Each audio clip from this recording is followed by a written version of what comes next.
Hello বন্ধুরা, সবাইকে আসসালামু আলাইকুম। আশা করি সবাই ভালো আছেন। লাবিদ মম কিচেনে আপনাদের সবাইকে স্বাগতম। তো বন্ধুরা, দেখতে পাচ্ছেন আমি এখানে লিকুইড দুধ নিয়ে নিয়েছি প্রায় আধা কেজির মতো, আর এখানে চিনি নিয়ে নিয়েছি, এখানে বিভিন্ন ধরনের ফ্রুট নিয়ে নিয়েছি, এখানে কলাগুলো একদমই ফ্রেশ আমাদের গাছের কলা, একটা আপেল, খেজুর, কাঠবাদাম, আর এখানে গুঁড়ো দুধ নিয়ে নিয়েছি, আর এখানে নিয়ে নিয়েছি কাস্টার্ড পাউডার। তো বন্ধুরা, আজকে আমি আপনাদের কাস্টার্ড রেসিপি করে দেখাবো। এই গরমে আসলে মানে একটু যে কোনো ঠান্ডা খেতে মন চায়, তো ভাবলাম আমি কাস্টার্ড বানাবো, ওই জন্য ভাবলাম আপনাদের সাথে রেসিপিটা শেয়ার করি। তো আশা করি আপনাদের ভালো লাগবে। আমার আপনাদের ভালো লেগে থাকলে অবশ্যই সবাই লাইক, কমেন্ট, শেয়ার করবেন, সাবস্ক্রাইব করবেন এবং বেল আইকনে ক্লিক করবেন। তো বন্ধুরা, চলেন শুরু করি এখন রেসিপিটি। তো বন্ধুরা, প্রথমেই আমি এখানে এই লিকুইড দুধটার সাথে আমি এই গুঁড়ো দুধটা মিশিয়ে নেব।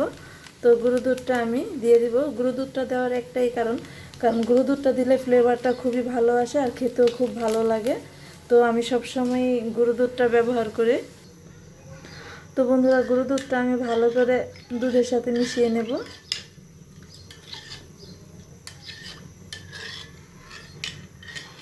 তো বন্ধুরা, আমার গুঁড়ো দুধটা মেশানো হয়ে গেছে। এখন আমি এখানে দিয়ে দিব চিনি। চিনিটা দিয়ে আমি একটু ভালো করে মিশিয়ে নেব।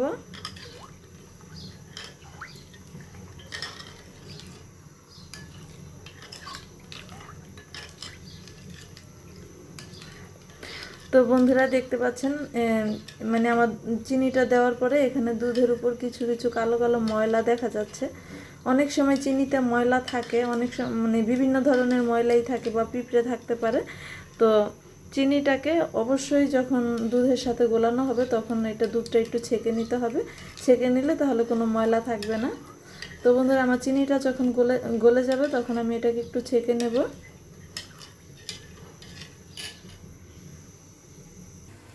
তো বন্ধুরা, এই যে দুধগুলো আমি একটি ছাঁকনি দিয়ে ছেঁকে নেব, যেন ময়লা টয়লা থাকলে এটা থেকে যায়।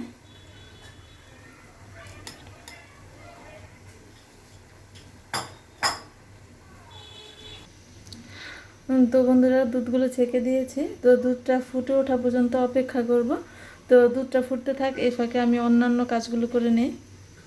তো বন্ধুরা, দেখতে পাচ্ছ আমি এখানে কাস্টার্ড পাউডার নিয়ে নিয়েছি। তো আধা কেজি দুধের জন্য আমি 2 টেবিল চামচ কাস্টার্ড পাউডার নিয়েছি। তো এখন এগুলো পানি দিয়ে একটু গুলে নেব। তো কোনোভাবেই কিন্তু গরম দুধে কাস্টার্ড পাউডারটা দেওয়া যাবে না। গরম দুধে দিলে তাহলে দলা পেকে যাবে, এতে দেখতে সুন্দর হবে না। তো এই জন্য ঠান্ডা পানি দিয়ে আগে একটু গুলে নিতে হবে। দেখতে পাচ্ছেন গুলে নেওয়ার সাথে সাথে কেমন একটা কালার চলে আসছে। আসলে কাস্টার্ড পাউডারটা এমনই হয় যে পানিটা দিলে রঙটা ছেড়ে দেয়। এই যে দেখতে পাচ্ছেন গলানো হয়ে গেছে। এখন আমি এটা রেখে দিব, দুধটা বলক আসতে থাক। তো বন্ধুরা, এই ফাঁকে আমি এই ফ্রুটসগুলো কেটে নেব। তো আমি সবগুলো ফ্রুটসই কেটে নেব ছোট ছোট করে, তারপর আবার তোমাদের সাথে দেখা হচ্ছে। তো বন্ধুরা, দেখতে পাচ্ছ এই যে আমি ফলগুলো এখানে কেটে নিয়েছি। তো ফল কেটেছি, এজন্য মাছই বেশি আসছে। তো বন্ধুরা, দেখতে পাচ্ছি যে কলা, এখানে আমি আরেকটি ফল যোগ করেছি। এগুলো হচ্ছে আম, পাকা আম, খেজুর, এগুলো হচ্ছে কাঠবাদাম, আর এটা হচ্ছে আপেল। তো বন্ধুরা, আমার দুধটা ফুটে উঠেছে, এখন আমি এগুলো দিয়ে দিব। তো বন্ধুরা, দেখতে পাচ্ছ আমার দুধটা ফুটে উঠেছে। এখন আমি চুলার আঁচটা কমিয়ে যে কাস্টার্ড পাউডারের যেই মিশ্রণটা আছে এটা আমি আস্তে আস্তে দিব। তো বন্ধুরা, পুরোটা একসাথে দেব না, একসাথে দিলে নিচে তলানিতে লেগে যাবে। তো আস্তে আস্তে দিব আর একটু নেড়ে নেব।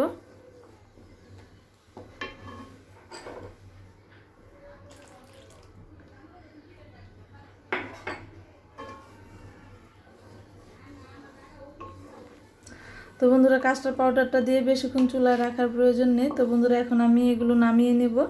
বেশিক্ষণ রাখলে দুধটা একদম ঘন হয়ে যাবে আর খেতেও ভালো লাগবে না। এত ঘনটা খেতে ভালো লাগে না, যখন একটু পাতলা থাকে তখনই খেতে ভালো লাগে ফ্রুটসের সাথে। তো এখন আমি এগুলো নামিয়ে নেব।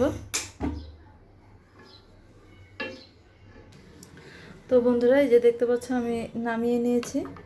তো এখন আমি এক এক করে এগুলো সার্ভ করে নেব। এই দেখতে পাচ্ছ এখানে সার্ভ করার জন্য নিয়ে নিয়েছি গ্লাস। এখন এগুলোর ভিতর দিয়ে দেব।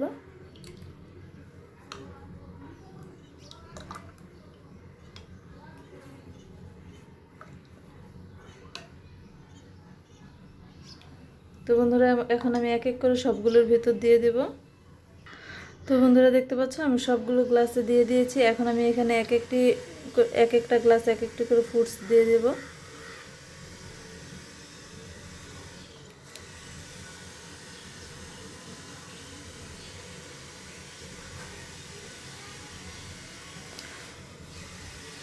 তো বন্ধুরা মিষ্টি গ্রান পেয়ে বা বিভিন্ন ফ্রুটস কেটেছে এই জন্য এখানে মাছিতে ভরে গেছে। তো বন্ধুরা এখন আমি এখানে দিয়ে দিব আম। আর বন্ধুরা সিজনালি যে কোনো ফ্রুটস থাকলেই সেটা দেওয়া যাবে, খেতে খুবই ভালো লাগবে। তো আশা করি আমার ভিডিওটি তোমাদের ভালো লাগবে। আমার ভিডিওটি ভালো লেগে থাকলে অবশ্যই সবাই লাইক কমেন্ট শেয়ার করবে, সাবস্ক্রাইব করবে এবং বেল আইকনে ক্লিক করবে। তো বন্ধুরা এখন আমি এখানে দিয়ে দেব বাদাম।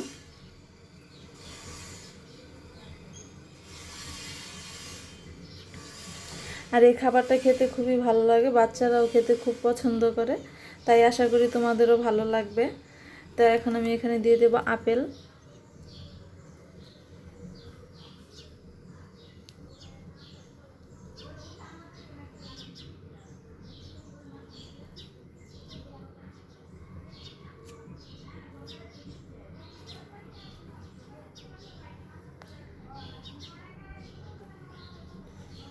সর্বশেষ এখানে দিয়ে দেব খেজুর।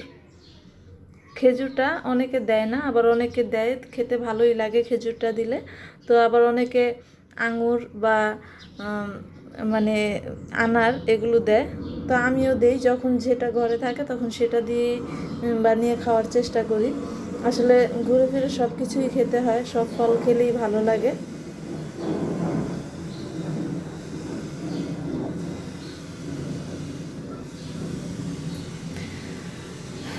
তো বন্ধুরা এই যে দেখতে পাচ্ছেন আমি সবগুলো ফল দিয়ে দিয়েছি।